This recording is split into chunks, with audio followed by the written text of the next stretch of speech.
김진의 돌직구쇼에 오신 여러분 반갑습니다. 김진입니다. 전 오늘도 저희 돌직구쇼 오픈 스튜디오 앞에 나왔습니다.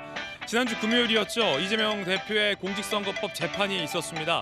유동규 씨가 증인으로 출석했고 두 사람 법원에서 처음 만났는데 유동규 씨가 한때는 주군이었던 이재명 대표를 향해서 이재명 씨라고 호칭을 불렀다고 합니다. 그리고 때 아닌 웨딩 사진 공방도 벌어졌다고 하는데 이게 어떤 얘기인지 잠시 후에 그 이야기 전해드리겠습니다. 비하인드 스토리입니다. 저는 비가 오나 눈이 오나 매일 아침 이곳에서 여러분을 기다리겠습니다. 김진의 돌직구쇼 지금 라이브로 시작합니다. 잠깐만요.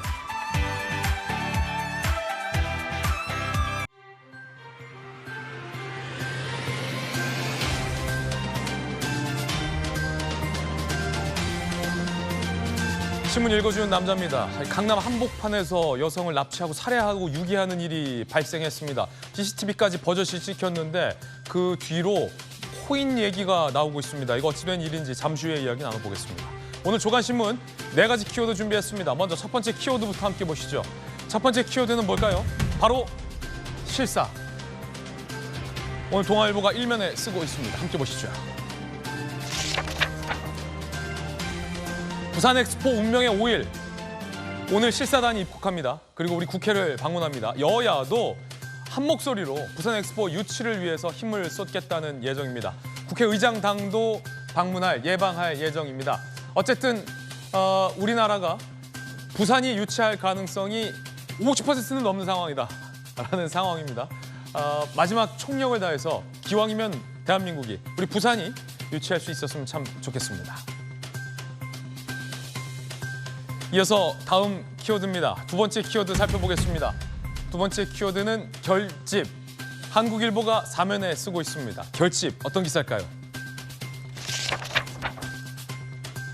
대구 찾고 안보 강조하고 시구하고 윤 대통령이 지지층 결집에 나섰습니다. 프로야구 개막이 있었죠. 사진에서처럼 윤 대통령이 시구를 했는데 충암고에서 한때 야구부로 활동했었던 경력도 조명받고 있습니다. 시구를 꽤 잘했다는 평가도 있고 표정이 선동열 같았다라는 분석도 나옵니다. 어쨌든 지지율이 떨어지기 때문에 역설적으로 지지층 결집에 나섰다라는 행보라는 풀이도 나옵니다.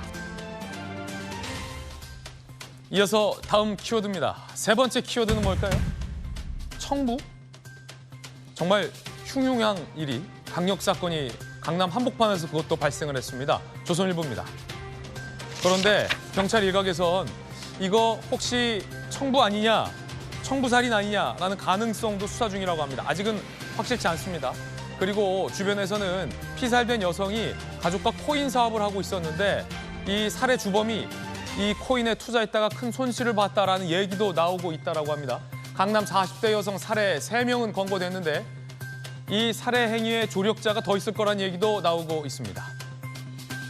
주범은 변호사 사무실에서 사무장으로 재직 중인 사람으로 신상이 전해져서 또 한 번 충격을 주고 있습니다. 강남 한복판에서 일어난 납치 살해 사건의 전말 잠시 후에 상세히 전해드리겠습니다. 이어서 다음 키워드입니다. 네 번째 키워드는 산불입니다. 어제 지방에서도 서울에서도 큰 산불이 연이어 일었습니다. 함께 보시죠.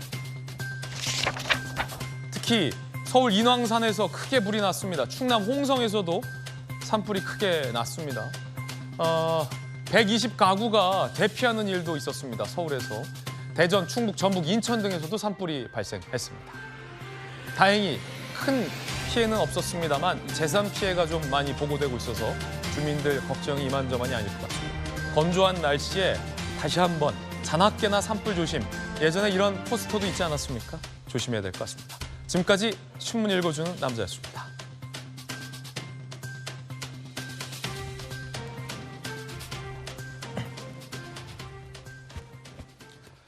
월요일 아침입니다. 오늘 함께하신 분들 소개해드리겠습니다. 언론인 출신, 기자 출신의 한신대 김수경 교수, 국민의힘 비대위원을 역임한 김연아 의원 나오셨습니다. 부산에서 강한 재선 의원입니다. 민주당 전 재수 의원, 법전 들고 나온 정법전 정혁진 변호사 나오셨습니다. 어서 오세요. 첫 번째 이야기 시작하겠습니다. 지난 금요일이었죠. 이재명 대표가 재판한 법원에서 유동규 전 본부장을 처음으로 대면했습니다. 이재명 대표는 눈도 안 마주쳤다.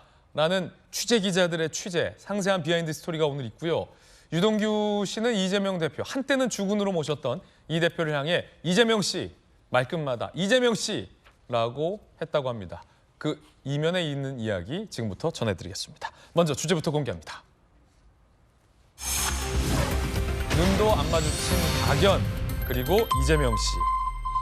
일단 유동규, 이재명 이 두 사람의 재판 출석 모습부터 살펴보겠습니다.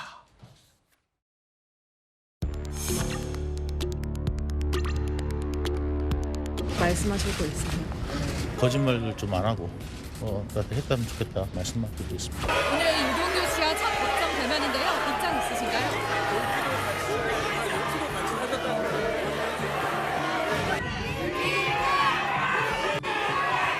선생님 안녕하세요.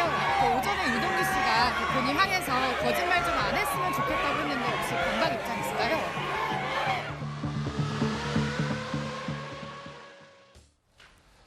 두 사람이 법원에서 만난 겁니다.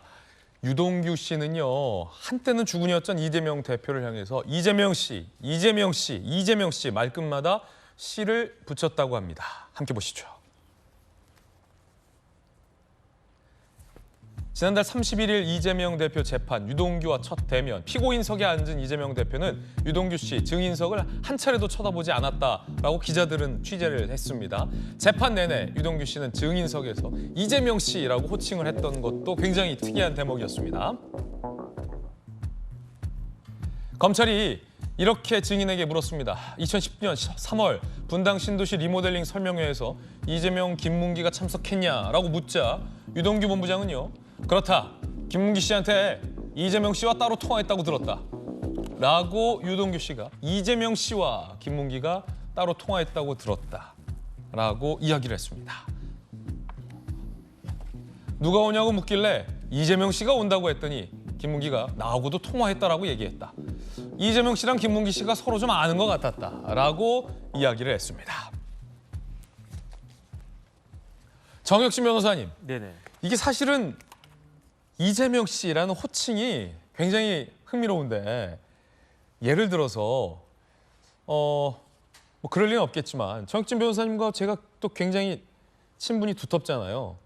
근데 뭐 예를 들어서 우리 사이가 틀어진다고 하더라도 정혁진 씨, 똑바로 앉으세요. 이렇게 호칭이 바로 바뀌기가 쉽지 않을 것 같은데. 제가 봤을 때는 그 유동규 씨하고 예. 이재명 대표, 김용 씨하고의 관계는 리모델링으로 맺어진 관계예요. 리모델링 위원이다. 그런데 이제 제가 봤을 때는 유동규는 이재명 대표에 대해서 정을 뗐다라고 생각이 돼요. 아, 이재명 씨라는 호칭은 네네. 그거는 뭐 다른 것도 아니고 뭐 이재명 전 시장, 전 지사 그다음에 가장 무난한 표현은 이재명 대표님이라고 했어야 되는데 그렇죠. 그냥 이재명 씨라고 했다라고 하는 건 나이도 이재명 대표가 몇 살 더 위 아니겠습니까? 예. 그다음에 주군으로 모셨다라고 이야기를 갖다가 했고 그다음에 무엇보다도 내가 저 사람을 위해서 분신까지 하고 심지어 실질적으로 상한 음식까지 먹었단 말이에요. 근데 그런 사람에 대해서 이제 씨라고 이야기했다라고 하는 거는 더 이상 이재명 대표와의 관계를 유지하지 않겠다. 쉽게 말하면 이재명 대표와의 관계를 리모델링 했다는 그런 이야기인 거죠. 리모델링을 했다 관계를. 그러니까 이제 이재명 대표는 거기에 대해서 굉장히 불쾌했을 거예요.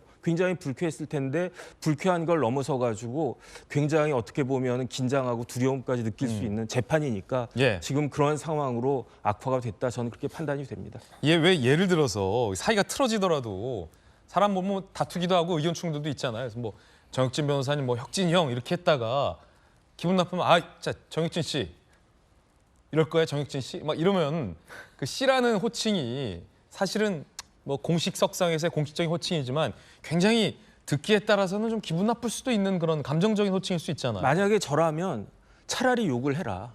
차라리 욕을 갖다가 하면 그래 네가 기분 나쁘겠구나. 조금 이제 지나가면 다시 이제 원상으로 복귀가 되겠지.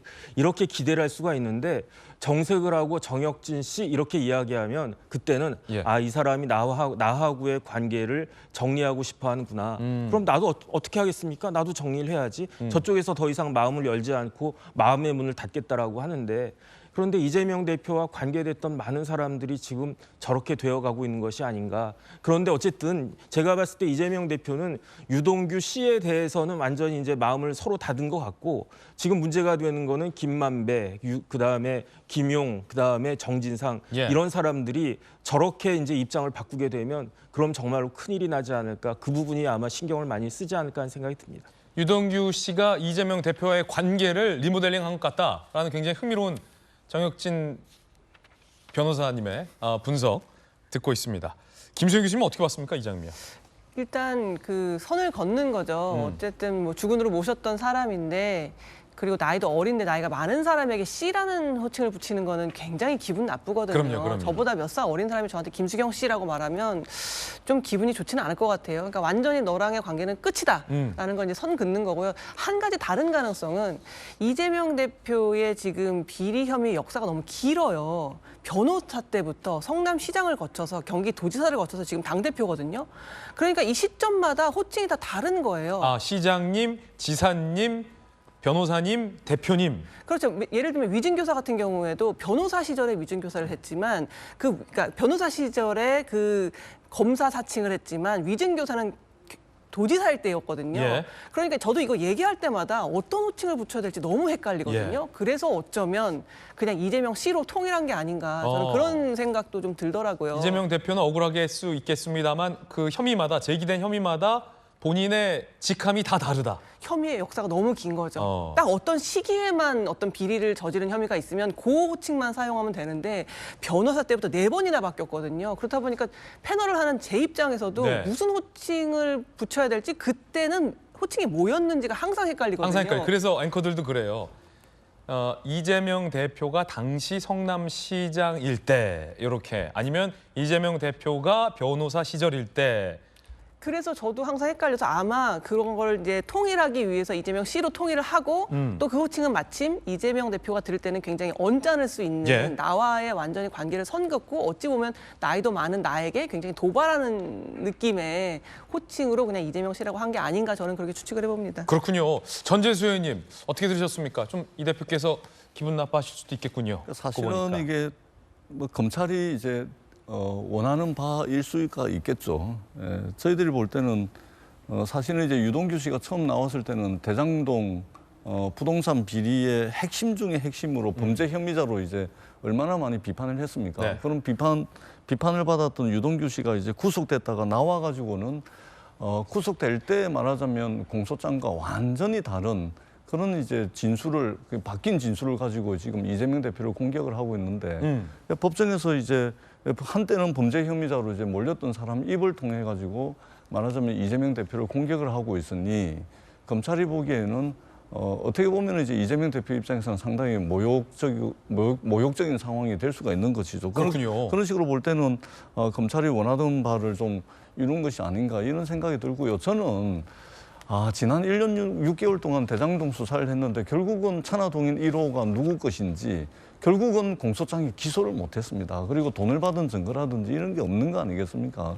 그런 측면에서 저는 과연 이 수사가 지금 제대로 지금 진행이 되고 있는지 그리고 국회에서 특검을 국회에서 하려고 그러니까 결국은 이제 박영수 등등 해가지고 검찰 출신 인사들에 대한 압수수색이 1년 6개월 뒤에 사건이 불거지고 난 뒤 1년 6개월 뒤에 압수수색 하면 뭐 하겠습니까? 지금 이런 것들을 볼 때 과연 이 지금 진행되고 있는 재판이 결국은 수사와 기소를 통해서 재판이 이루어지고 있는데 이것이 과연 공정하냐라는 이제 의문을 저희들은 가질 수밖에 없다. 예. 더더구나 사실관계의 영역이 아니고 기억의 영역을 가지고서 경쟁했던 상대방을 선거법으로 말하자면 수사해서 기소했던 이 문제는 사실상 이제 헌정사에 찾아볼 수 없는 그런 좋지 않은 선례를 지금 남기고 있다. 저희들은 그렇게 판단을 하고 있습니다. 예, 이재명 씨라는 유동규 전 본부장의 이 호칭이 이 대표에게는 모욕적일 수 있다라는 전재수 의원님의 의견도 함께 전해드리고 있습니다.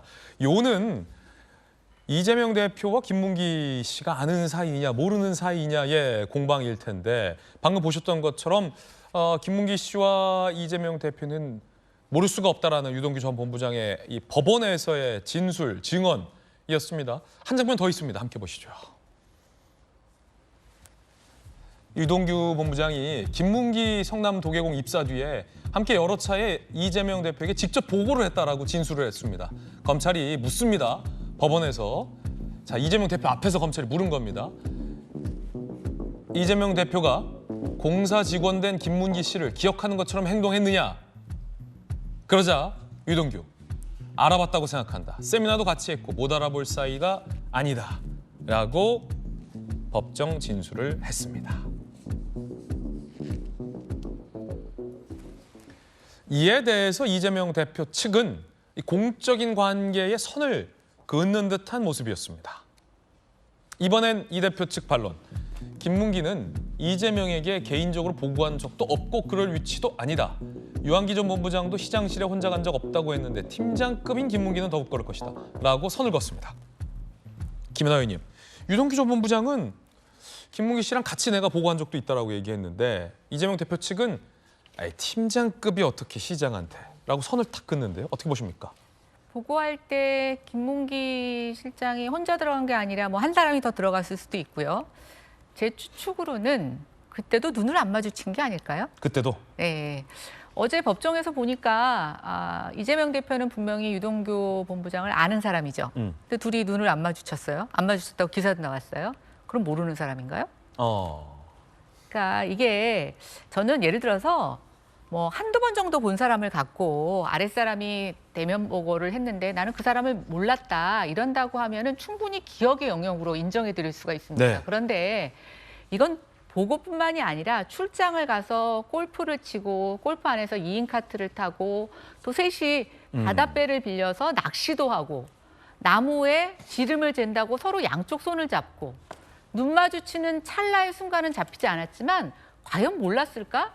저는 절대로 그렇다고 생각하지 않습니다. 아까 계속 전재수 의원님 기억의 영역 얘기하시는데 저는 이 정도면 정말 건강의 영역이라니까요.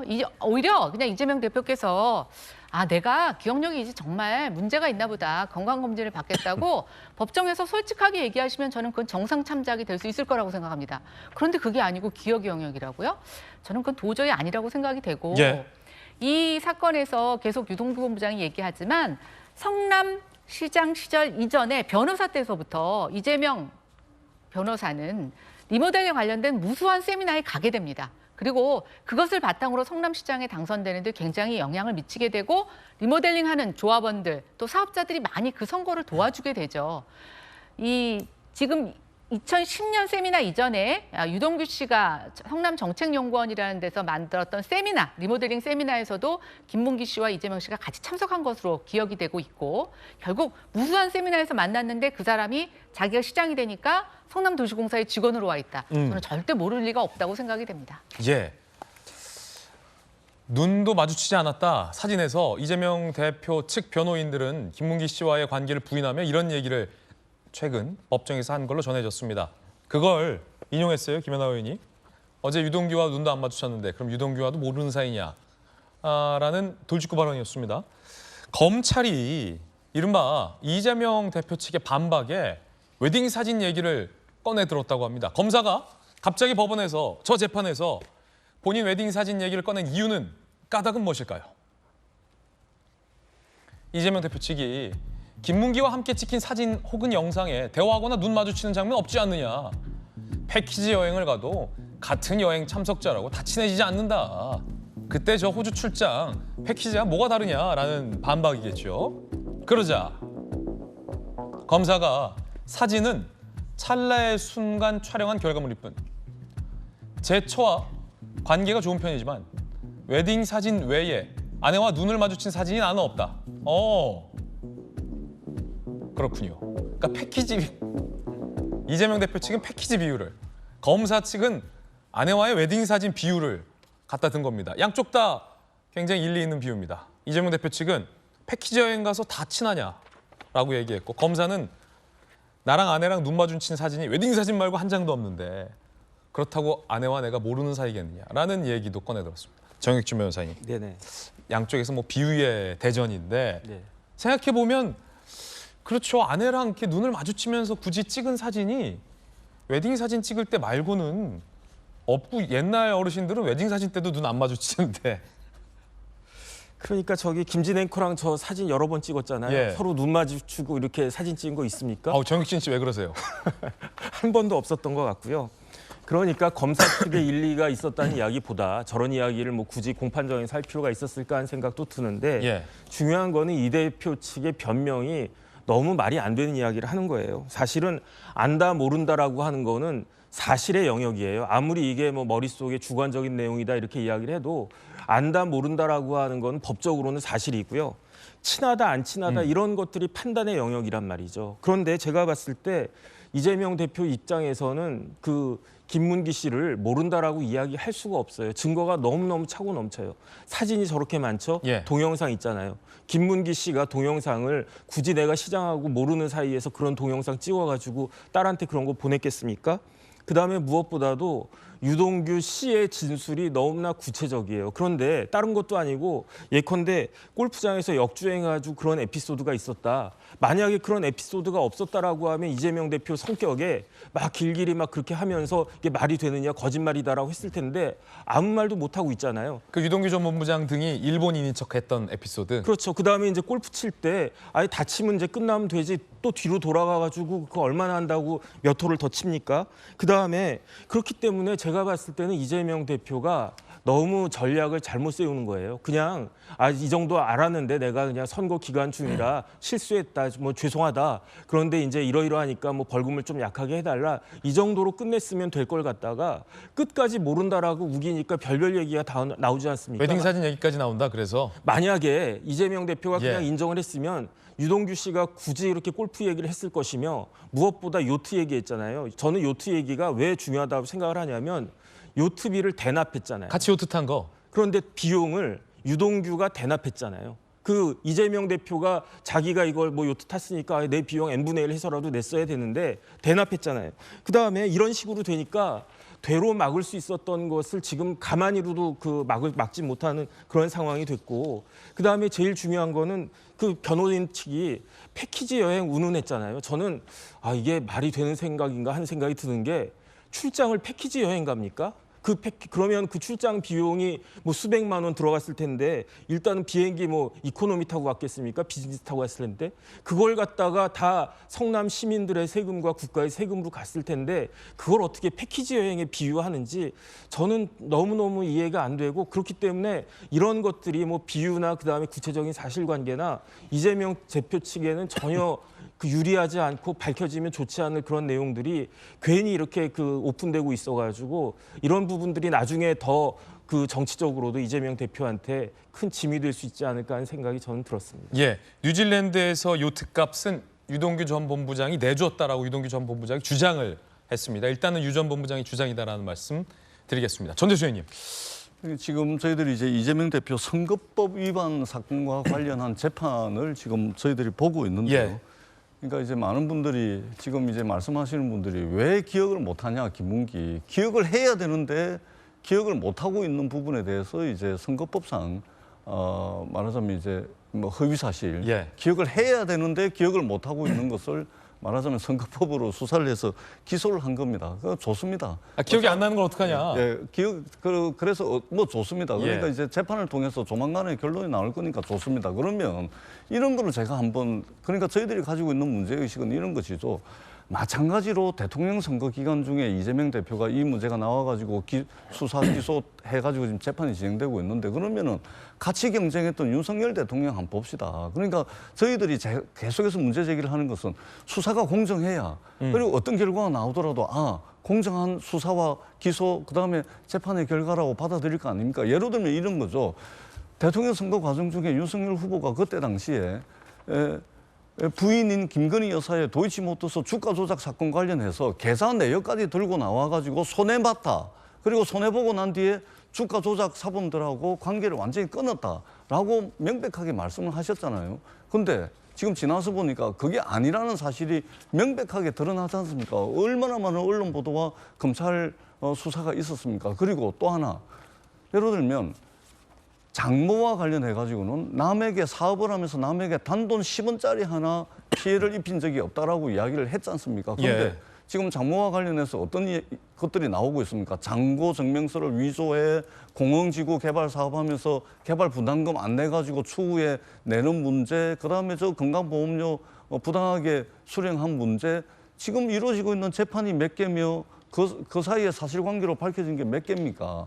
이런 부분에 대해서 이거는 기억의 영역이 아니고 명백한 사실관계의 영역인데 검찰이 전부 무혐의 불송치 다 해버리고, 그리고 경쟁했던 상대방에 대해서는 기억의 영역이라고 할 수 있는 것까지 수사 기소해가지고 재판이 이루어지고 있고, 과연 이것이 공정하게 지금 수사와 기소 이것이 이루어지고 있는지, 이 부분에 대해서 문제를 하는 겁니다. 기왕에 한 거면 지금 차고 넘치게 하고 있지 않습니까? 그런데 왜 선거에서 승리한 쪽에 대해서는 안 하냐는 거죠. 과연 이것이 공정하냐, 이런 이제 문제 제기를 제기할 수밖에 없기 때문에 이게 어떤 결과가 나오더라도 공정한 수사와 기소의 결과라고 보기가 어렵다라는 말씀을 드리는 겁니다. 예, 패키지 여행 간다고 다 친해지겠냐라는 이 대표 측 반박.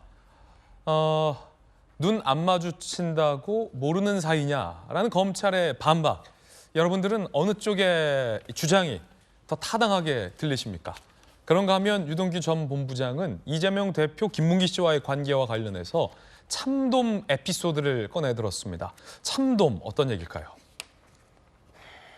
유동규 전 본부장, 정진상이 내게 호주 출장 때 이 대표가 편한 사람 데리고 가라고 해서 이 대표 안면 있는 김문기 씨 데려갔다라고 재판에서 증언을 했습니다. 그러면서요,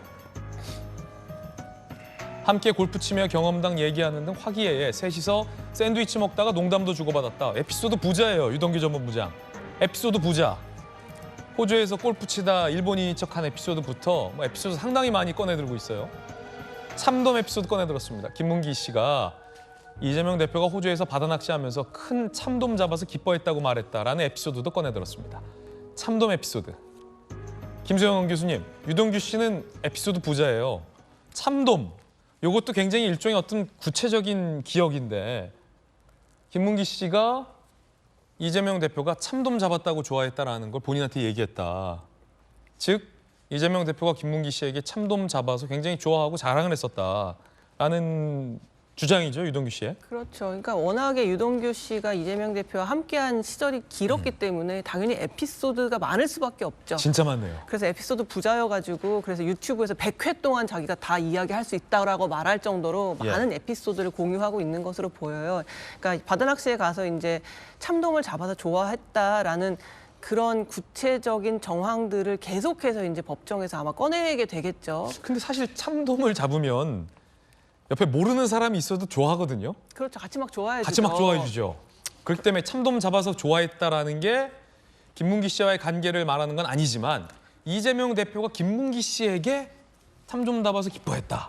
그러니까 이건 또 다룰 수 있죠. 그날 있었던 정황들을 굉장히 자세하게 설명하고 있는데, 제 생각에는 유동규 씨가 유난히 김문기 씨랑 관계된 일에 대해서 이렇게 자세한 에피소드를 많이 이야기하는 것은 기억해내려고 굉장히 애를 쓰고 있다는 것이고, 왜 그렇게 기억해내려고 애를 쓰느냐라면, 저는 김문기 씨의 죽음에 자신도 일말의 책임이 있다는 죄책감 같은 것들이 있기 때문에 유동규 씨한테. 김문기 씨의 어떤 원혼을 달래는 심정으로 모든 에피소드를 다 기억해내려고 굉장히 애쓰고 있는 것 같아요. 그러다 보니까 이제 참돔 얘기도 나온 건데, 일단 처음으로 원래는 다른 사람이 출장자에 있었는데 이재명 대표가 낯가림이 있어서 알고 지내는 사람을 넣는 게 좋겠다라고 해서 김문기 씨가 들어갔거든요. 저는 왜 아는 사람을 넣었을까 생각해 보면, 공무 출장을 가가지고 일정 중에, 그러니까 쉬는 시간이나 남는 시간이 아니라 일정 중에 골프도 치고 요트도 탔잖아요. 예.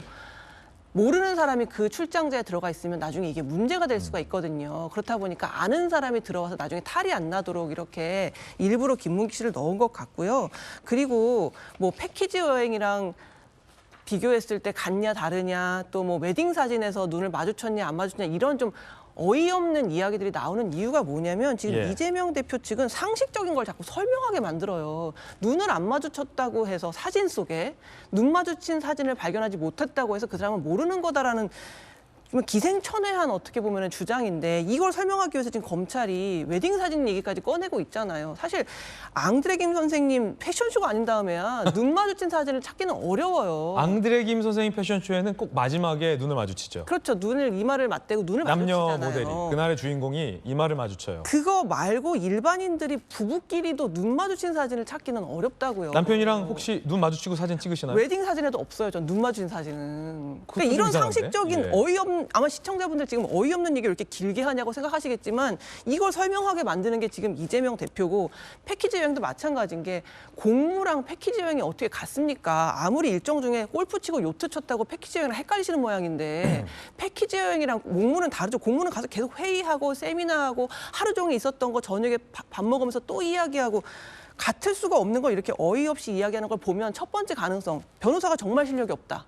두 번째, 방어 논리를 아무리 개발하려고 해도 이게 거짓말이기 때문에 방어 논리를 만들어줄 수 없다. 이 두 가지 가능성 빼고는 도저히 말이 안 되고 자꾸 이렇게 상식적인 거 설명하게 말하지 않았으면 좋겠다는 생각이 듭니다. 물론 이제 이재명 대표 측에서는 저게 사진과 영상이 상대 쪽이 제기하는 친분의 증거이기 때문에 그 핵심 증거를 기각하려는 목적으로 저 사진이나 영상 속에서도 안다라는 일종의 눈 마주침의 흔적들이 보이지 않는다라는 취지로 얘기를 한 것 같다라는 분석도 좀 나오고 있는 상황입니다.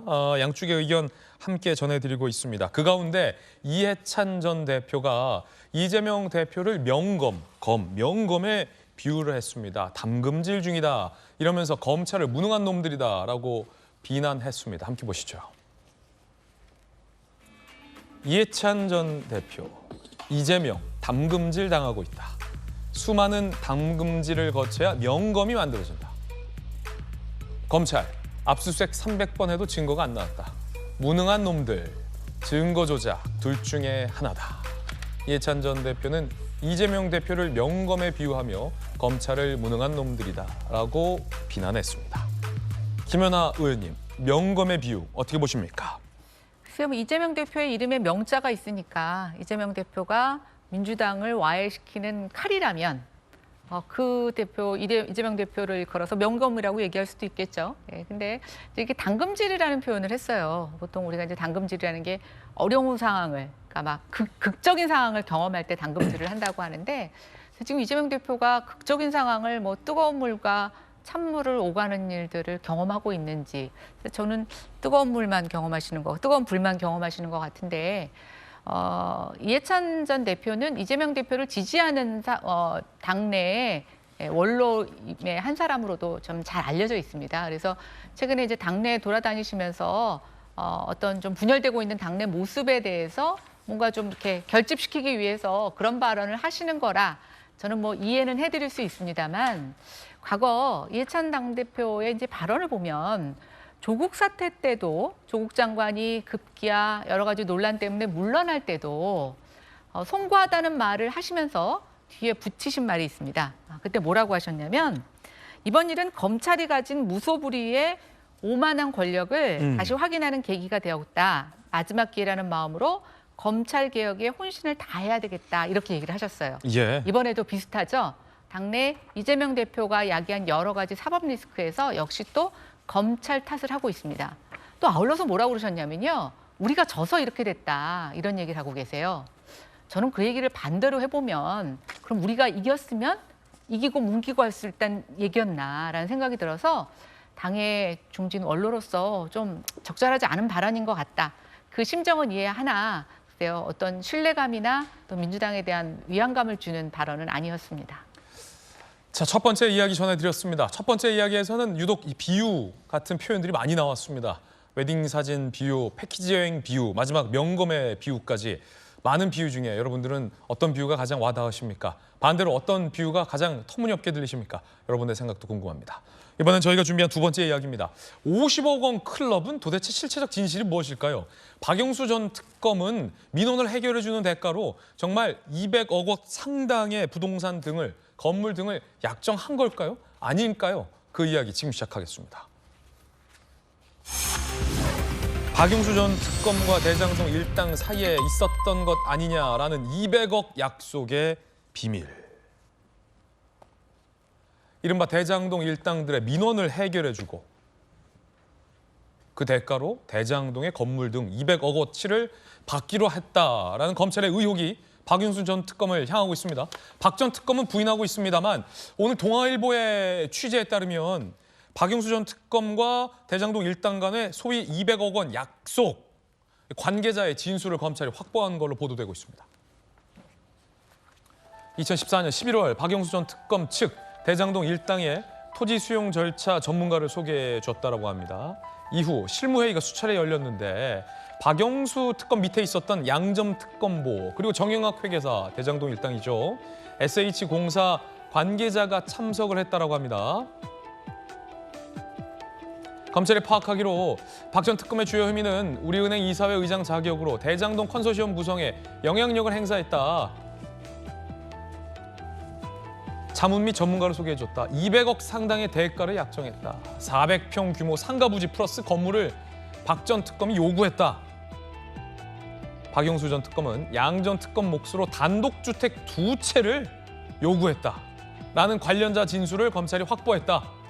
박영수 전 특검은 전혀 모르는 내용, 대가 약정 사실은 결코 없다라고 부인하고 있는 상황입니다. 대장동 일당 등의 녹취록 등에 보면 당시 컨소시엄을 구성하는 그 단계에서 정혁진 변호사님 동부증권이 너무 설친다. 응? 부국증권이 동부증권 죄송합니다. 부국증권이 너무 설친다. 그래서 고검장님 통해서 부국증권 좀 빼라라고 대장동 일당이 청탁을 했고 소위 실제로 부국증권이 컨소시엄에서 빠지게 되는데 그 영향력을 혹시 박영수 전 특검 측에 행사한 것 아니냐라는 게 검찰이 갖고 있는 의혹입니다. 정익진 변호사님, 네네. 관계자 진술을 검찰이 확보했다는데 네. 그 박영수 전 특검 밑에 있었던 양 특검보도 단독주택 2채를 받기로 했었다라는 건데 네네. 어떻게 보십니까? 저는 사실 이제 50억 클럽 하면은 곽상도 전 의원이 제일 먼저 생각이 나지만 실질적으로 이 김만배 일당과 가장 가까웠던 사람은 누가 뭐라 그래도 박영수 전 특검이에요. 왜냐하면은 일단 다른 걸 떠나가지고 2015년 2월 6일 날 화천대유가 설립이 됐거든요. 근데 설립된 날짜가 굉장히 웃겨요. 왜냐하면 입찰 공고가 난 게 2월 13일인데 예. 입찰 공고가 날 줄 알고 일주일 전에 설립이 된 거예요. 그런데 화천대유가 그 2월 6일 날 설립된 회사를 성남시가 성남도계공이 3월 27일 날 한 달 반 만에 우선 협상 대상자로 선정을 갖다 하거든요. 그리고 난 다음에 일주일 뒤에 5억 원이 넘어가는데 누구로부터 누구에게 넘어가느냐? 박영수 특검으로부터 김만배 씨한테 5억이 넘어간다고요. 그러니까 누가 봐도 이거 이상하지 않습니까? 거기에다가 거기 뭐 이제 화천대유 관련해 가지고 고문이 됐죠. 그다음에 이제 그 박영수 특검의 딸이 또 그 취직해 가지고 연봉도 많이 받은 데다가 아파트도 한 10억 정도 이렇게 싸게 뭐 7, 8억인지 얼마인지 싸게 이걸 갖다 받았단 말이죠. 그러니까 실질적으로 구속까지 되고 문제가 되고 재판이 되고 있는 것은 그 곽상도 씨지만 하지만 저기 박영수 특검이 가장 그 김만배 씨와 그 밀접하고 가까운 것이었다라고 해가지고 많은 사람들이 그 의심을 갖다가 했고 그다음에 누구보다도 검찰에서 의심을 갖다가 했던 건데 그런데 검찰이 이걸 갖다가 밝혀냈다는 이야기죠. 어떤 걸 밝혀냈느냐? 화천대유가 설립된 지 얼마 안 된 회사이기 때문에 예. 화천대유 가지고는 이게 안 되니까 성남의 뜰에 그 참여할 때 굉장히 그 큰 금융기관과 컨소시엄을 맺어야 되는데 그렇죠. 아니 뭐 우리은행 같은 데서 생긴 지 일주일밖에 안 된 그런 회사하고 무슨 컨소시엄을 갖다 하겠습니까? 그러니까 그 우리은행 같은 곳과 연결할 수 있는 그 힘이 필요했는데 그게 누구냐? 고검장 출신의 그 우리 금융지증 우리은행 이사회 의장을 하고 있었던 그다음에 이제 가까웠던 그리고 박영수 특검이 이제 대상이 돼서 시도가 됐는데 다행인지 불행인지 이제 우리은행은 이제 빠졌던 거고 그렇기 때문에 다른 그 하나은행으로 이게 컨소시엄이 넘어갔던 거고요. 근데 이걸 이런저런 걸 다 떠나가지고 전 참 말이 안 된다라고 생각했던 게 박영수 전 특검이 무슨 특검을 했었습니까? 그 박근혜 전 대통령 국정농단 특검을 갖다가 했고 양모 변호사는 그 밑에서 박영수 특검을 보좌했던 사람 아니겠습니까? 예. 그랬던 사람들이 누가 뭐라 그래도 이제 그 성남시 그러니까 검찰 표현대로 하면 시정농단을 그 했던 것에 있어서 가장 핵심적인 역할을 했던 사람 중에 한 명인 박영수 전 특검과 이런 사람들이 뭐 한 1, 2년 뒤에 뭐 저기 그 박근혜 특검이 언제 2017년 초였나요? 한 3년 정도 만에 이제 본인이 나와가지고 그런 특검을 했다라고 하는 것 자체가 참 너무 이렇게 뭐 아이러니컬하다라는 생각이 들기도 하고 관련돼서 명명백백하게 그 책임이 드러날 수 있었으면 좋겠다는 생각이 듭니다. 예, 이른바 박영수 전 특검의 역할론 그리고 200억 플러스 단독주택 2채 받기로 한 약정설 등등 검찰은 의혹을 집중적으로 제기하고 있고 박 전 특검은 부인하고 있는 가운데 정영학 회계사의 녹취록에도 이 우리은행과 고검장님이라는 단어가 등장한다라는 보도가 나왔습니다. 남욱 정영학 대화 중 우리은행이 신의 한 수라니까요. 우리 사이즈가 아니고 좀 큰 사이즈라서 고검장님 안 계셨으면 아우 힘들어. 약간 좀 그렇겠더라고. 검찰은 여기서 고검장님 안 계셨으면의 고검장님이 박영수 전 특검 아니냐라고 보고 있다라는 보도도 나왔습니다. 김연아 의원님. 2014년을 제가 좀 되돌아보니까 예. 부동산 경기가 참 좋지 않을 때였어요. 박근혜 정부 막 시작하고 나서 경기가 안 좋아서 그때 이제 최경환 재경부 장관 중심으로 해가지고 부동산 3법 없애고 은행 대출 규제 푼다라고 해서 그때 이제 특히 제1금융권 같은 경우는 LTV가 풀려지지 않아서 제1금융권이 저렇게 1조 원에 관련된 프로젝트에다가 돈을 쏜다는 것 자체가 제가 봤을 때는 복통 의사결정 단계에서는 쉽지 않았어요. 그러니까 남욱하고 정영학 씨 회계록에 보면 뭐 고검장 출신 정도가 입김을 넣어야 되지 않겠느냐라고 얘기한 걸 봐서는 충분히 저때 성남의 뜰이나 화천대유가 대장동 사업을 하기 위해서는 뭔가 좀 금융권에 큰 힘이 필요했을 거라는 것을 뭐 저는 충분히 유추할 수 있다고 생각이 되고요. 두 번째는 박영수 특검이 김만배 씨에게 5억 원을 넘깁니다. 근데 이제 이분들도 다 법조인지다 보니까 돈을 그냥 줬을 리가 없잖아요. 네, 그런데 저는 투자금의 성격이 강하다고 보고 있고요. 만약에 이제 대장동 사업이 다 됐을 때 뭔가 그 반대급부를 받아야 되는데 돈으로 받는다는 게 사실은 굉장히 어렵지 않습니까? 그러니까 그 투자에 대한 배당의 명목으로 받기 위해서 5억 원을 보낸 것 같고요. 그런데 우리은행이 공교롭게 이 사업의 컨소시엄에서 빠지게 됩니다. 빠졌죠. 그러니까 박영수 특검의 친인척이라고 하는 분양 대행사가 끼어들게 되고요. 또 양모 변호사가 여기에 들어가서 다른 일을 하면서 토지 수용과 관련된 여러 가지 업무들에 대해서 자문과 사람을 소개시켜주는 일을 하게 됩니다. 한동훈 법무부 장관이 이재명 대표 기소장을 이제 체포영장을 읽으면서 국회에서 한 얘기가 있어요. 이런 개발 사업은 크게 세 가지인데 첫 번째가 땅 작업이라고 했습니다. 두 번째가 인허가, 세 번째가 돈 문제예요. 그런데 지금 사실 이 부분에서 제일 첫 작업을 박영수 특검과 관련된 관계인들이 굉장히 많이 관여했다라는 것이 이번 수사에 나왔고 저는 이제 앞으로 이게 단순히 50억 클럽의 얘기가 아니라 대장동의 다른 시즌2가 될 거라고 생각이 됩니다. 그러니까 대장동의 초기 땅 작업을 과연 어떻게 했는가라는 것에 대한 또 다른 의혹이 나올 수 있을 것 같아서 뭐 특검법이 지금 빨리 통과될지 아닐지는 모르겠지만 어쨌든 대장동 수사와 관련돼서 이 부분의 앞단이 빨리 밝혀져야 된다는 생각합니다. 검찰은 박영수 전 특검과 김만배 씨 간의 수상한 송금 내역을 의심하고 있습니다. 금액이 무려 5억입니다. 박영수 전 특검이 김만배 씨에게 5억을 송금한 겁니다. 박영수 특검이 김만배에게 5억을 송금. 송금 일주일 전에 화천대유는 우선 협상 대상자로 선정이 됐습니다. 검찰은 이거 대장동 투자금 아니야? 라고 의심하고 있습니다. 보내니 박영수, 받느니 김만배. 금액 5억. 투자금 아니야? 그런데 박영수 전 특검의 해명은요. 김만배 씨가 저거 내 인척인 이기성한테 빌린 돈이다. 그래서 내 인척인 이기성이 나한테, 내가 화천대유한테 이체해 준 거다. 사용처는 모른다. 라는 해명을 냈습니다. 김수영 교수님, 이 씨가 빌린 거면 이 씨가 직접 화천대유한테 갚으면 되지. 왜 박영수 특검이 5억을 김만배 씨에게 쏴주죠?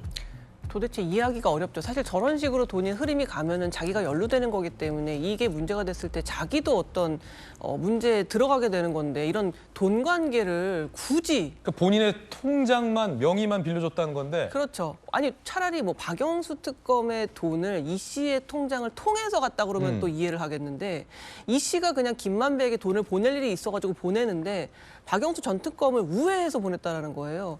이게 상식적으로 이해가 잘 되지 않죠. 그리고 보통 기억하시겠지만 예전에 이정근 민주당 그분이 사업가 박 씨한테 돈을 받았을 때도 이거 빌린 돈이었어요. 그래서 그냥 돈을 차용하는 관계에서 돈이 오갔을 뿐 대가성 이런 게 없다라고 주장하는데 이게 되게 흔한 변명이거든요. 돈이 이렇게 이상하게 갔을 때 이거 원래 빌렸던 돈 갚은 거야? 아니면은 빌려주기로 한 건 준 거야? 이런 식으로 해서 어쩌면 지금 굉장히 시기적으로 투자금 성격이 아주 강하게 의심됨에도 불구하고 이건 그냥 빌린 돈을 준 거고 근데 좀 이해는 안 되죠. 내가 빌린 것도 아니고 내 사업하는 인척이 빌리기로 그러니까 인척에게서 빌리기로 한 돈을 나를 통해서 김만배 씨에게 줬다?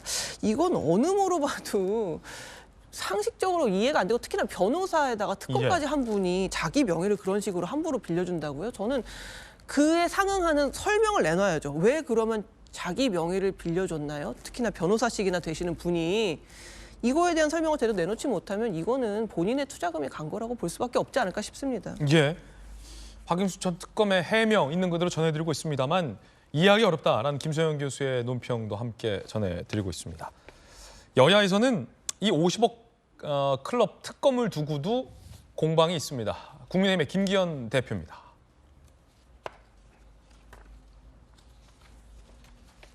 박영수 등을 비호하고 민주당 입맛에 맞는 특검을 내세워 사건을 유야무야 덮으려는 의도다. 50억 특검은 이재명 권순일 카르텔의 재판 거래 의혹을 은폐하기 위한 것이다. 민주당발 50억 특검법은 고양이에게 생선 맡기는 셀프 특검, 도둑에게 지갑 맡기는 격이다라고 강하게 비판을 했습니다. 한동훈 법무부 장관도 최근 이 50억 원 클럽 특검은 지금 검찰의 수사를 방해하는 것이다. 그리고 이재명 대표의 방탄 성격이 짙다라는 취지로 비판을 한 바 있었습니다. 전재수 의원님은 어떻게 보십니까? 그러니까 사실은 수사를 방해하는 것이 아니고 이 수사를 지금 압수수색하게끔 추동했던 게 사실은 특검 주장이죠.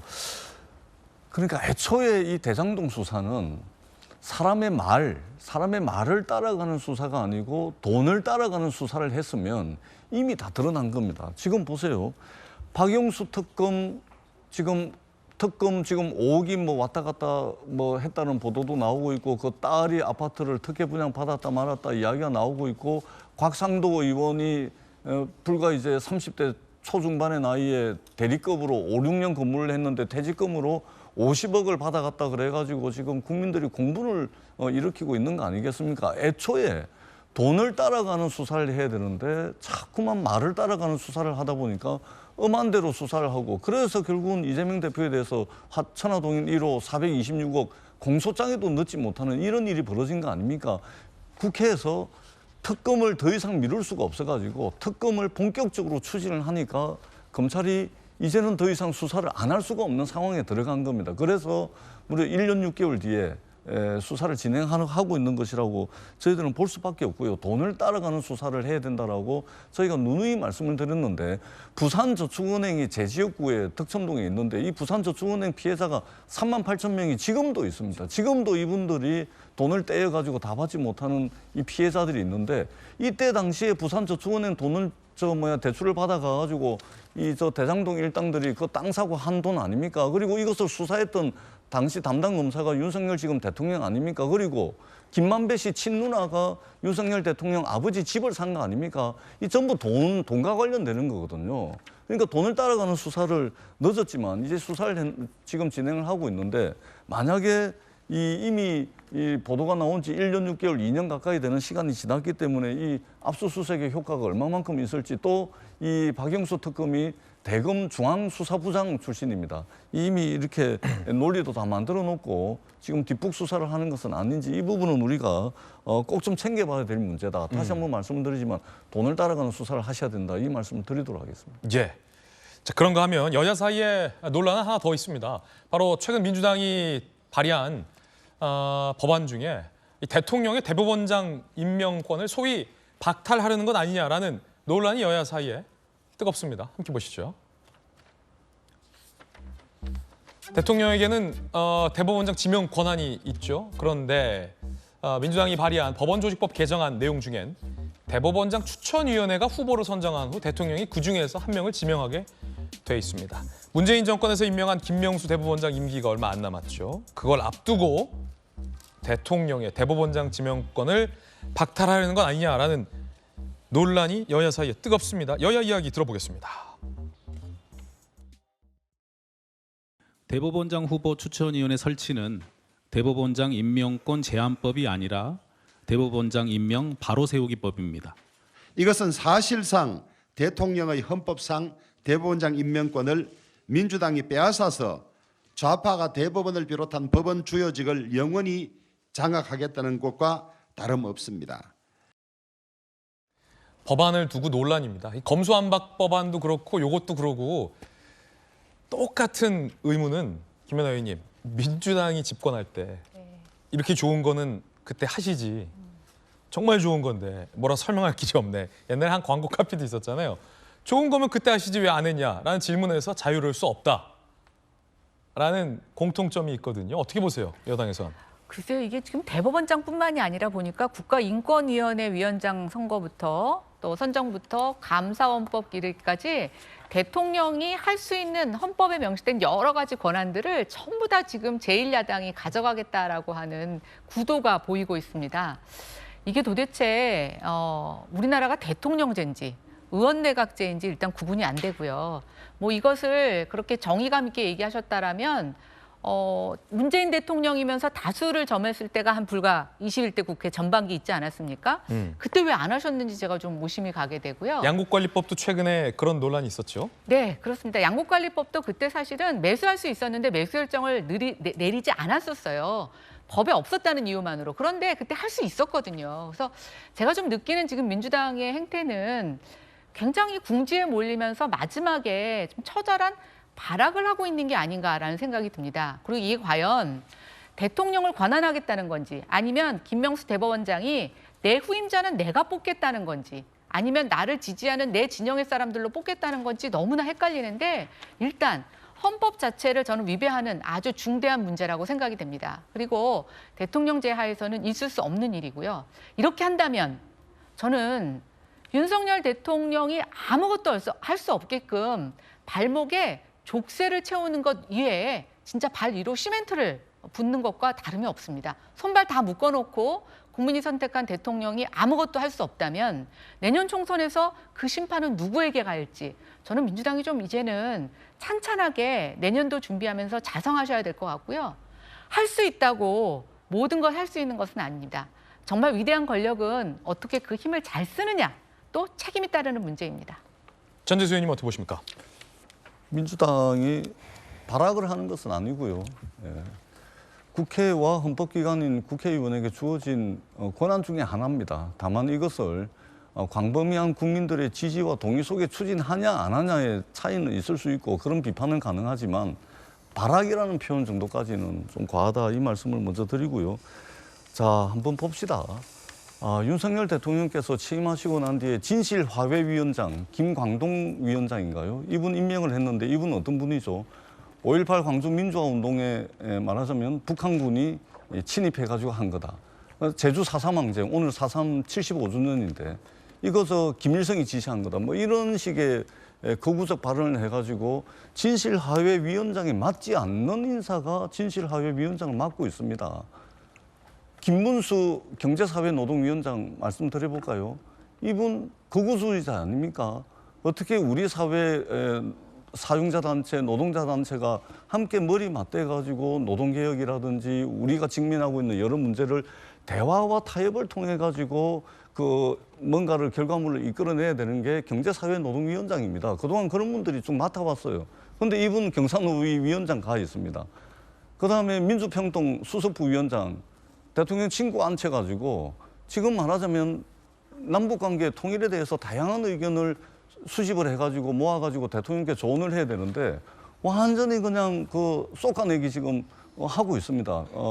이런 것들을 볼 때 대법원장 누가 앉힐지 윤석열 대통령의 인사권을 보면은 가히 걱정이 되는 것이죠. 그렇기 때문에 대통령이 대법원장을 임명하는 것으로부터 상권 분립의 침해가 되고 있다라는 논쟁은 오래도록 있어 왔습니다. 다만 민주당이 집권했을 때 왜 못했냐라는 비판은 저는 할 수 있다고 생각을 합니다. 그러나 그때 못했다고 지금도 안 해도 된다. 지금 하는 것이 문제다.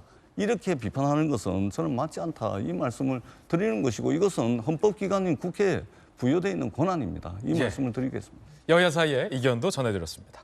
이번엔 저희가 준비한 다음 순서입니다. 뜨거운 소식 두 가지 엄선했습니다. 첫 번째 소식부터 공개하겠습니다. 홍준표 시장과 정광훈 목사 사이에 설전까지 급기야 이루어졌습니다. 이 다 김재원 최고위원 때문입니다. 정광훈 목사 이야기부터 들어보시죠. 한마디 할 겁니다. 네, 하는데 홍준표 대구시장님 당신도 강화문에 와서 연설했잖아. 홍준표 이 자식이 말이야 어디라고 지금도 말이야 이게 우리가 강화문 운동 안 했으면 어떻게 됐겠어. 대한민국 끝난 거야. 끝난 거. 대구 시민 여러분 홍준표 저거 탄핵하세요. 저거 정신 나가지고 말이야 대한민국이 당신들이 밥 먹고 사는 놀이터 아니야. 사실은 방송에서 쓰기에 부적절한 단어들이 많이 포함되어 있습니다만 이게 방금 들으신 발언이 오늘 기사의 상당히 핵심적인 내용이기 때문에 전해드렸습니다. 그러자 홍준표 시장도 응수했습니다. 이렇게. 목회자가 목회자답지 않게 욕설을 입에 달고 다니면서 자제력을 잃고 거친 말을 함부로 내뱉는 건 유감스럽다. 정당이 일개 외부 목회자에 의해 좌지우지되는 건 도저히 있을 수 없는 일이다. 아울러 그 목회자를 숭배하는 사람들은 우리 당을 떠나서 그 교회로 가라. 라고 응수를 했습니다. 홍준표 시장과 정광훈 목사가 왜 싸울까? 김재원 최고위원 사건 때문입니다. 들어보시죠. 우파지는 사실 행동하면서 활동하는 분들이 정당은 잘 없었는데 정광훈 목사께서 또 우파진영을 전부 천하 통일을 해서 요즘은 그나마 우리 쪽도 사람은 있구나 이런 마음이 들게 합니다. 앞으로 자중하겠습니다. 정광훈 목사가 우파진영 천하 통일을 한 건가요? 앞으로 전자도 꺼내지 않겠습니다. 정치적 동반자로 보시는 쪽? 저는 앞으로 전광훈 목사님에 대해서는 이야기하지 않겠습니다. 전자도 안 꺼냈다고 하고 바로 전자 꺼내잖아요. 김재원 최고가 두 번이나 정광훈 목사 집회에 가서 얘기를 하거나 정광훈 목사를 소위 추앙하는 듯한 발언을 해서 국민의힘 안팎에서 굉장히 시끄러웠습니다. 홍준표 시장이 이에 대해서 비판을 하자 정광훈 목사는 홍준표 이 자식이 당신 말이야 하면서 뭐 거친 얘기까지 꺼내들었습니다. 급기야. 김수영 교수님, 건강치 않아요? 정말 이상한 일이죠. 이런 일이 더 이상 이제 없어야 되는데 일단 정광훈 목사 같은 경우에 지금 한국기독교총연합회에서 2단 심사를 하고 있을 만큼 굉장히 기독교적으로 봤을 때도 이상한 말들을 많이 합니다. 뭐 하나님 보고 꼼짝 마라고 한다거나. 하나님 보고 꼼짝 마라고 했어요. 아니 그러면 하나님이 꼼짝 맙니까? 자기가 이제 하나님이랑 뭐 거의 친구다, 동급이다. 예. 자기가 성령이랑 마찬가지다. 이런 식으로 좀 이상한 얘기를 해서 2단 시비에 지금 사로잡혀 있는 사람인데 이제 뭐 정치적인 효능감을 이렇게 표출하는 건데요. 이렇게 내지는 좀 정상적이지 않은 주장을 하는 사람이 어느 사회에나 있을 수 있죠. 네. 정치인들이 여기에 노련하지만 않으면 되는 그렇죠. 거예요. 휘둘리지만 않으면 되는 건데 지금 김재원 최고 같은 경우에 막 정광훈 목사 앞에 가서 꼼짝 못하고 그냥 막 학생처럼 막 혼나는 학생처럼 있고 또 미국에 가가지고 정광훈 목사가 우파를 천하통일했다 이런 얘기를 하니까 당연히 당에서는 선을 분명하게 그어줘야죠. 이런 식으로 정치인들이 특정 집단의 이상한 논리에 놀아나는 거를. 근데 국민의힘도 물론 선을 긋긴 했습니다만 뭐 제명이라든가 어떤 징계라든가 이런 건 없었죠. 그러다 보니까 지금 정광훈 목사가 또 나와가지고 이것을 비판하는 홍준표 시장에 대해서 막 욕을 하면서 공천을 주지 마, 뭐 이런 식의 자기가 마치 국민의힘에 무슨 공천을 쥐락펴락 하는 것처럼 이런 이야기를 하는 이 행태 정말 예. 우리나라 정치판에 정말 교란시키는 정치판을 교란시키는 황소개구리 같은 존재인데 이런 행태에 정치인들이 더 이상 노란하지 않았으면 좋겠고요. 당도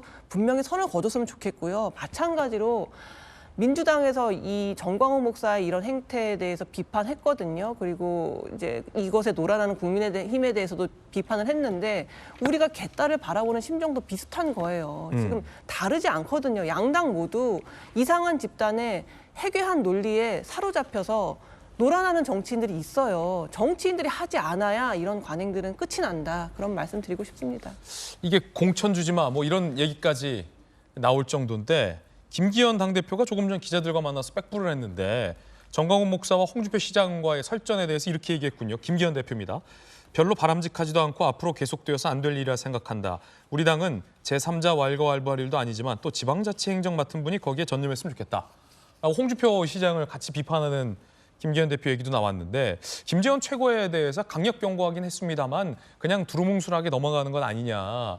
최근 이와 관련해서 홍준표 시장이 김기현 대표까지 비판한 바 있었는데 김 대표는 또 홍 시장을 정광훈 목사와의 설전에서 홍 시장도 함께 비판하고 있습니다. 김재원 최고가 소위 정광훈 목사의 실력 행사에 수혜를 많이 입었습니까? 이번 최고위원 선거에서?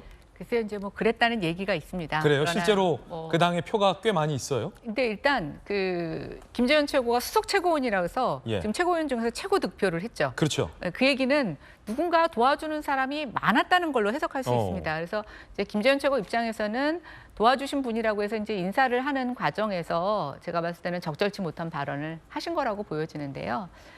이게 어떻게 말해야 될지 잘 모르겠는데 아니 또 사과를 하라고 하면 또 바로 사과를 하시잖아요. 그러니 뭐라고 할 수도 없고. 그런데 저는 2번이 마지막이라고 생각해요. 만약에 한 번 더 같은 잘못을 반복하신다면 그때는 당이 가만히 있으면 안 된다고 생각을 하고 다만 지금 전당대회가 끝난 지 얼마 안 되고 이제 지도부가 또 새롭게 당의 활동을 위해서 여러 가지 활동을 하고 계획하고 있는 관계에서 이걸 지금 그렇게 몰아가는 것보다는 약간 좀 당내 수습을 먼저 하시려고 하는 김기현 대표의 뜻으로 해석이 됩니다. 네. 혹시 일각에서는 김기현 대표 및 국민의힘 지도부가 소위 정광훈 목사 등과 확실하게 선을 긋지 않는 건 아니냐라는 의혹도 있던데 어떻게 보십니까? 글쎄요, 그건 제가 김기현 대표가 아니라서 잘 모르겠지만 저희도 내년에 선거를 앞두고 있기 때문에 지금은 사실은 마이너스 정치보다는 플러스 정치를 해야 되는 여러 가지 상황적인 어려움이 있습니다. 저는 그럼에도 불구하고 저희도 민주당의 개딸들을 비판하죠. 그런 가운데서 저희도 정광훈 목사님이 앞으로 계속 저런 식으로 극단적인 발언과 또 당에 분열을 가져오는 행동이나 발언을 하신다면 저는 그 부분에 있어서는 저희도 선을 긋는 모습을 보여줄 필요가 있다고 생각이 됩니다. 예, 뜨거운 소식 함께하고 있습니다. 이번에 2번째 소식 공개하겠습니다. 강남 한복판에서 벌어진 끔찍한 일입니다.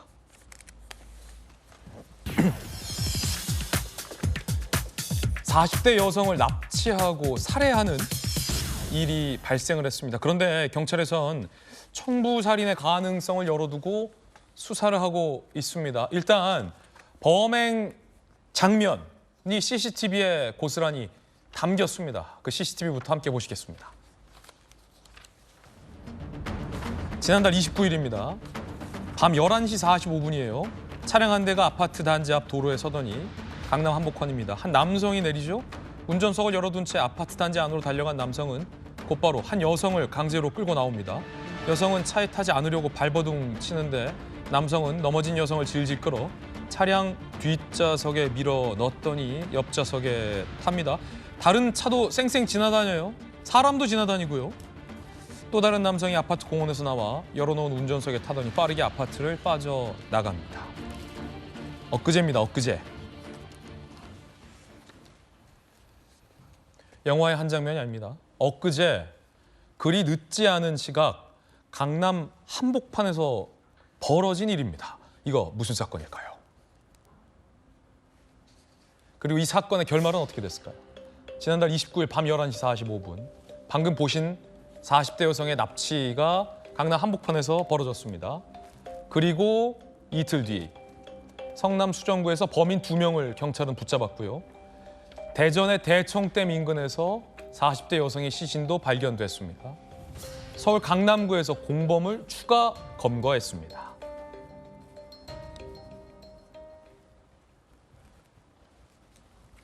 정말이지 끔찍한 사건입니다. 김수경 교수님, 일단은 누가 이 여성을 왜 납치한 거고, 왜 살해한 거고, 왜 유기한 겁니까?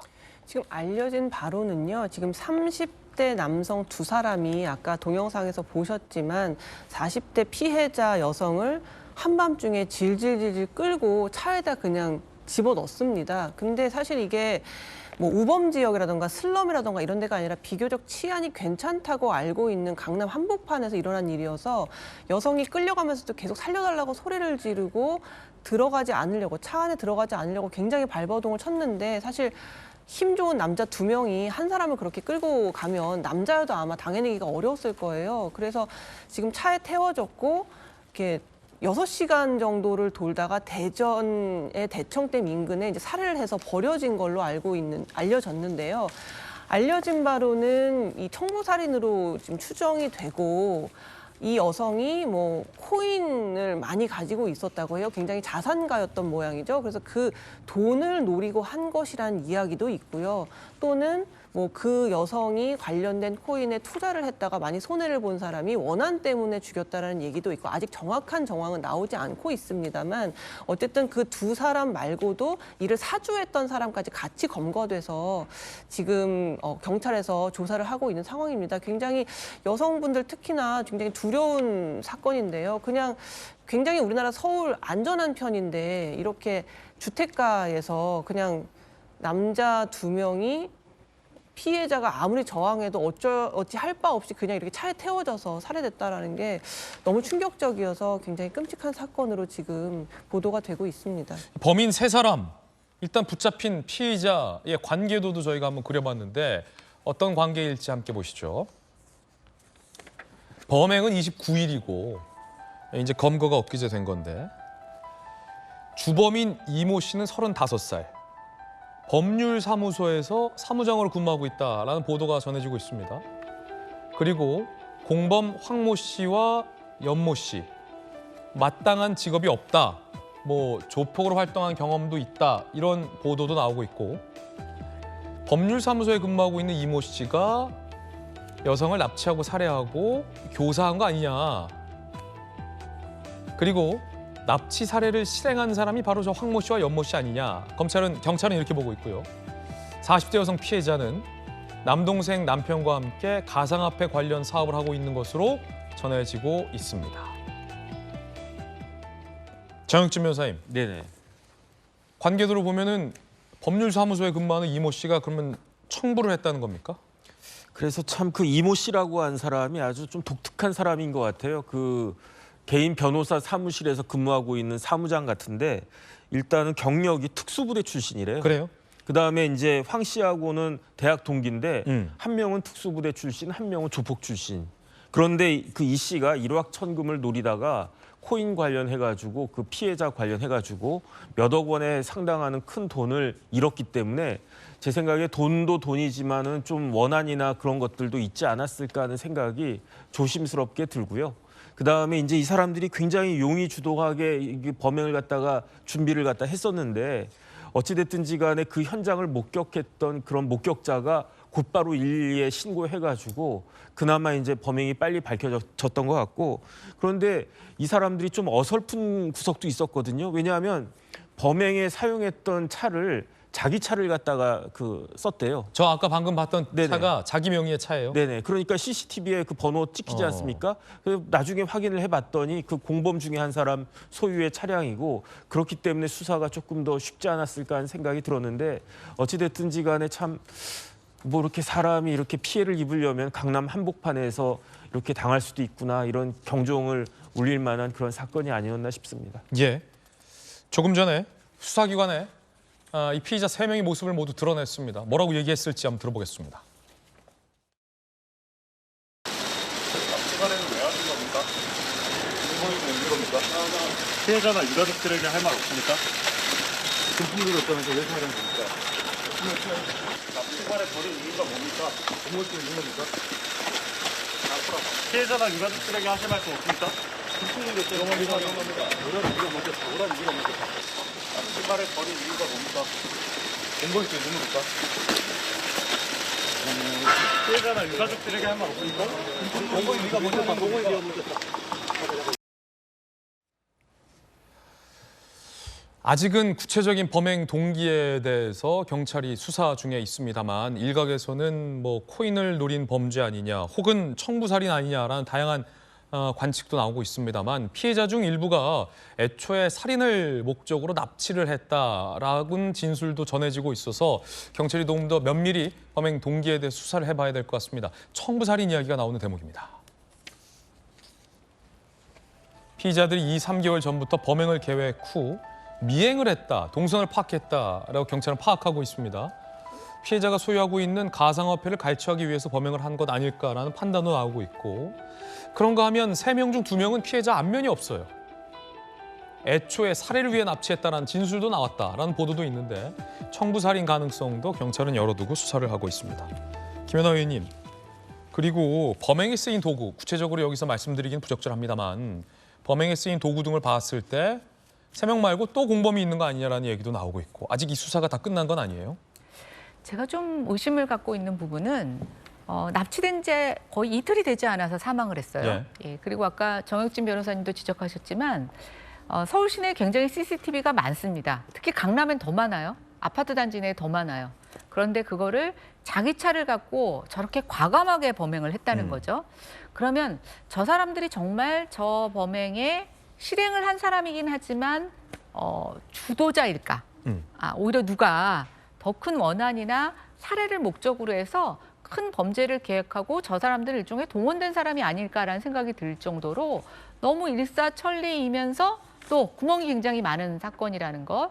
그리고 제가 하나 좀 생각하는 건 요즘 우리가 인터넷상에서 뭐 마약도 구하기 쉽다고 하는데 이 살해에 관련된 뭐 너무나 뭐 마취제부터 시작해서 도구 이런 것까지가 너무 무방비 상태로 사람들한테 접근이 되는 게 아닌가 싶어서 참 치안이나 여러 부분에 있어서 걱정거리가 많습니다. 이제 영화가 실화가 되는 경우가 너무 많아서 약간 좀 걱정이 됩니다. 예, 경찰이 면밀하게 수사를 하고 있겠습니다만 공범이 더 있다면 빨리 잡아들여야 할 것이고 범행 동기와 목적도 명확하게 조금 더 파악이 필요해 보입니다. 자, 이번엔 저희가 준비한 다음 이야기 전해드리겠습니다. 주제 공개하겠습니다. 윤석열 대통령이 프로야구 개막에 시구를 했습니다. 영호남 광폭 행보 여야 리더십 위기라는 제목으로 세 번째 이야기 시작하겠습니다. 윤 대통령의 시구 영상부터 함께 보겠습니다. 야구 프로를 깔고 앉아서 수업을 들을 정도로 다 야구 광이었고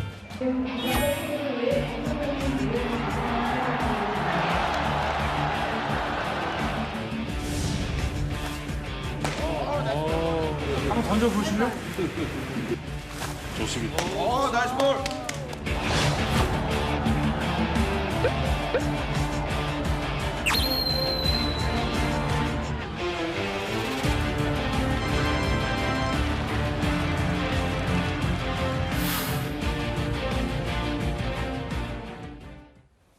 자, 뭐 프로야구의 고장, 롯데 자이언트의 심장, 부산에서 온 전재수 의원님. 뭐 여야 따지지 말고 객관적으로 또 우리 야구 전문가로서 우리 야구인의 관점에서 보신다면 대통령의 시구 어떻게 평가하시겠습니까? 그러니까 원래 이제 그 프로야구를 개막을 하거나 프로축구를 개막을 할 때는 시구라든지 시축이라든지 이런 게 이제 역대 대통령들께서 이제 뭐 쭉 해오신 그런 전례가 있습니다. 그런 차원에서 저희들은 이해를 하고 다만 이제 대개의 경우 이제 연예인이라든지 또는 뭐 정치하는 사람이라든지 또 역대 대통령들 뭐 시구를 하게 되면 이게 공이 끝까지 이게 저 포수한테 날아가지 않고 중간에 떨어지거나 이제 뭐 원바운드, 투바운드로 가는 경우들을 저는 이제 많이 봤는데 공이 원바운드, 투바운드가 아니고 바로 이제 날아가는 그런 시구를 한 것 같습니다. 윤석열 대통령이 힘이 좋으신 것 같습니다. 민주당의 또 야구 전문가 전재수 의원께서는 윤 대통령 시구에 대해서 힘이 좋다라는 평가를 했습니다.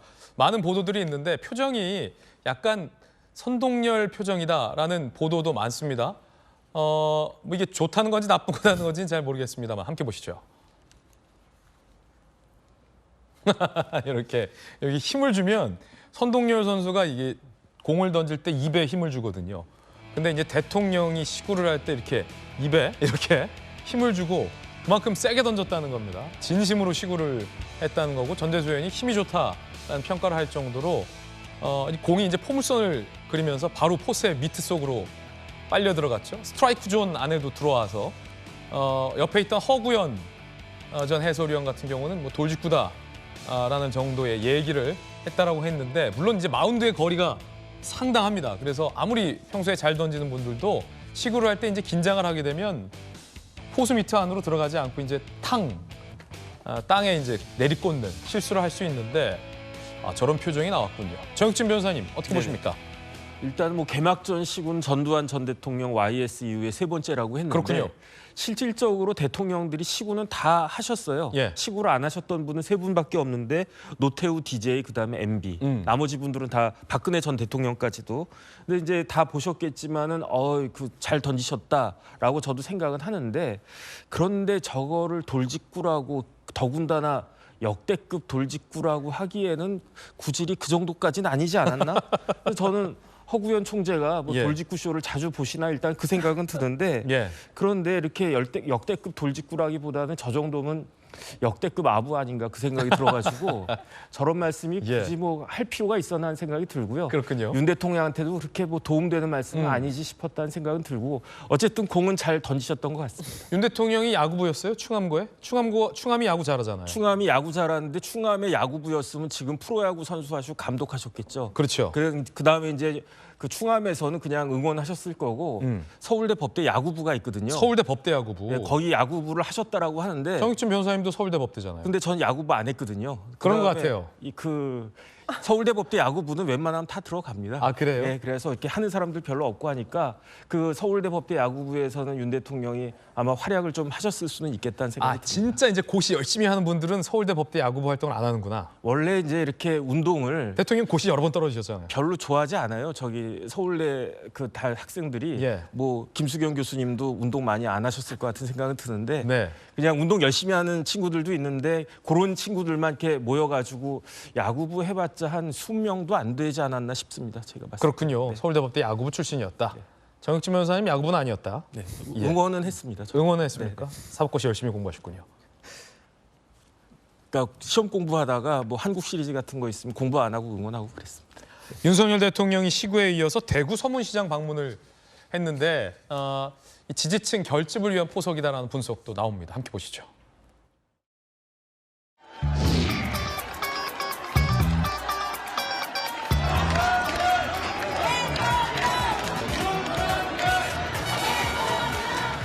마지막 유세에서 서문시장에서 보내주신 뜨거운 지지와 함성 지금도 잊을 수 없습니다. 그 생각을 하면 아무리 어려운 일이 있더라도 지금도 힘이 납니다. 여러분을 뵈니 제가 왜 정치를 시작했고 누구를 위해서 무슨 일을 해야 하는지 가슴 벅차게 느낍니다. 자, 이제 대구 서문시장에도 뭐 큰 행사가 있어서 마침 거기에 맞춰서 방문을 한 건데 시구도 하고 서문시장도 하고 사실은 이제 이 보수 정당 출신의 대통령들이 대구 서문시장 갈 때 소위 기바 들어간다 뭐 그런 얘기들 많이 하잖아요. 어떻게 보십니까? 그렇죠. 이번에 그 대구 서문시장 100주년 기념식에 참석하기 위해서 이제 서문시장을 방문한 건데 아무래도 이제 보수의 소위 심장이라고 말해지는 대구 그 중에서도 서문시장은 이제 보수의 어떤 뭐 대통령이든 뭐 당대표든 길을 받으러 간다라는 얘기가 나올 정도로 그 지지자들의 여러 가지 응원을 받으면서 힘을 내기 위해서 가는 곳이기도 하죠. 그래서 이번에도 가셔서 이제 많은 지지자들의 응원을 받았는데요. 이제 또 일각에서는 이제 대구 너무 이제 자기의 지지율이 떨어지거나 뭔가 좀 기운을 내야 하는 상황에서 항상 대구를 가는 게 원래 보수 텃밭인 곳에 가서 길을 받는 게 중요한 게 아니라 좀 더 확장해서 외연을 확장하는 게 중요하지 자기 지지율 떨어진다고 꼭 대구 가는 게 옳으냐? 이제 이런 얘기도 나오고 있더라고요. 그리고 사실 이번에 이제 대구에서 이제 시구 개막전에서 시구를 하셨는데 그 대구 오시기 전에 순천에도 가셨었거든요. 그래서 어쩌면은 호남 쪽에서 시구를 하셨으면 어땠을까라는 의견들도 많이 나오더라고요. 물론 뭐 대통령의 일정이라는 건 다 알아서 여러 가지 이유 때문에 스케줄을 짰겠지만 이제 대구에 가서 이제 지지와 응원을 받으시는 만큼 다른 지역에서도 좀 더 이제 민심을 좀 달래고 여러 가지 사람들의 이야기를 듣는 그런 시간들을 가지셨으면 어떨까 하는 생각이 듭니다. 예, 그런가 하면 이 대통령 한일 정상회담 이후에 대통령실에서는 후쿠시마 수산물 국내 유입은 없다라고 여러 차례 선을 그었지만 민주당에서는 지속적으로 의혹을 제기하고 있습니다. 급기야 민주당 의원들이 후쿠시마를 방문할 예정으로 알려졌습니다. 그런데 일본과 사전 협의 없이 가는 방문이라 논란이 뜨겁습니다. 함께 보시죠. 오는 6일에서 8일 후쿠시마 오염수 방출 저지 대응단이 일본 방문을 추진 중인데 도쿄 전력을 방문하고 후쿠시마 원전 주변 현장을 시찰하겠다. 그리고 오염수 방류를 반대하는 일본 어민 면담을 예정하고 있습니다.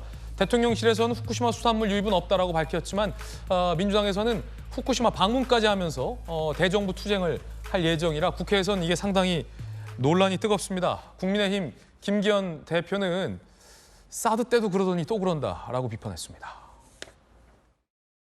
지금 민주당이 하고 있는 모습을 보면 사드 배치를 하면 전자파에 사람 튀겨 죽는다고 거짓말했던 모습이나 미국산 쇠고기를 수입하면 광우병이 걸려 뇌에 구멍이 숭숭 뚫린다고 선동했던 모습하고 똑같습니다. 도대체 무엇을 얻겠다는 것인지 모르겠습니다. 여야 사이의 논란입니다. 김연아 의원님 어떻게 보십니까? 글쎄요, 지금 이제 윤석열 대통령께서 일본을 방문하시고 나서 여러 가지 국내 여론이 녹록지 않은 거는 사실입니다. 특히 이제 일본 자국 내 선거를 앞두고 일본 안에서의 여러 여론전을 하면서 또 그 여론에 나온 기사들이 사실은 모르겠어요. 정확한 팩트 체커가 아니고 이제 일종의 정상들 회담 간의 후일담처럼 나오게 되는데 그런 것들이 국내에서 다시 야당에서 확대 재생산되면서 지금 일파만파 커지고 있는데요. 그러다 보니까 대통령 입장에서는 뭔가 이거를 좀 진솔하게 설득하기 위해서 적극 지지층들에게 좀 본인의 그런 진심을 보이시려고 하는 노력도 좀 있는 것 같습니다. 또 그러나 한편 지금 당의 입장에서 보면 내년 총선을 앞두고 이게 옳은 일을 하고 대통령의 결단이긴 하지만 이것이 이렇게 장기화된다라고 하면 내년 선거에 분명히 부담이 될 수밖에 없어서 당내는 당내대로 대통령의 어떤 미래 비전을 더 적극적으로 홍보하고 또 동시에 정부가 이 외교 관계에 있어서 우리가 먼저 채운 컵에 나머지 반을 얻어내려고 하는 노력이 당 주도로 목소리가 나와야 되는 것은 저는 분명하다고 생각이 됩니다. 민주당에서 후쿠시마 방문한다는데 일각에서 어떻게 보세요? 요즘 일본 관광객이 너무 많아요. 혹시나 그 민주당의 다른 의원들 모임처럼 지금 벚꽃 다 지는데 벚꽃 보러 가시는 것은 아니라고 생각이 됩니다. 지금 거기에 가서 그런 것을 하는 것이 필요한 일인지 저는 일단 묻고 싶고요. 일단 오히려 저는 일본이 나서서 그러니까 민주당이 나서서 일본 언론이 얘기하고 있는 거에 대한 팩트체크를 좀 먼저 해줄 필요가 있다는 생각이 들고 또 우리 안에서도 공개적으로는 말 못하지만 외교부나 이런 쪽을 불러서 좀 외교의 여러 가지 실상들을 좀 비공개적으로 들어서 이해하려고 하는 서로 상호 간의 노력이 먼저 필요한 것이 아닌가라는 생각이 듭니다. 예, 전재수 의원님, 괴담 유포하러 가냐라는 여당의 비판도 있는데 어떻게 보십니까? 국민 건강과 직결된 문제거든요. 그렇죠. 후쿠시마 방사능 오염수를 말하자면 우리 이 방류를 하게 되면 당장 이제 부산 앞바다, 제주도 앞바다가 지금 난리가 날 텐데 수산물들 어떻게 할 겁니까? 일본의 어민들도 반대하고 있거든요. 야당이 당연히 해야죠. 정부가 안 하는 거. 대통령실이 지금 해명 안 합니다. 어떻게 할 건지. 정상회담을 했는데도 문제 제기 안 합니다. 일본 정부하고 협의를 해가지고 어떻게 할 건지 당연히 정상회담에서 문제 제기를 했어야죠. 그러다 보니까 결국은 일본 역사교과서 어떻게 됐습니까? 일본 독도를 자기네 영토가 아니고 더 나가서 고유 영토라고 주장을 하고 있는 판입니다. 야당이 나서지 않을 일이 아닙니다. 야당이 적극적으로 나서서 정부의 적극적인 후쿠시마 오염수 방류 문제에 대해서 나설 수 있도록 더 촉구해야 된다고 저는 생각을 합니다. 예, 여야 두 분 의견도 전해드렸습니다. 저희들은 60초 광고 보고 돌아오겠습니다. 잠시 후에 뵙죠. 월요일 아침 저희가 준비한 소식 모두 다 전해드렸습니다. 저희들은 내일 아침 8시 50분에 더욱더 풍성한 소식 들고 인사드리겠습니다. 오늘 하루는 분명 어제보다 나을 겁니다. 좋은 하루 되십시오. 고맙습니다.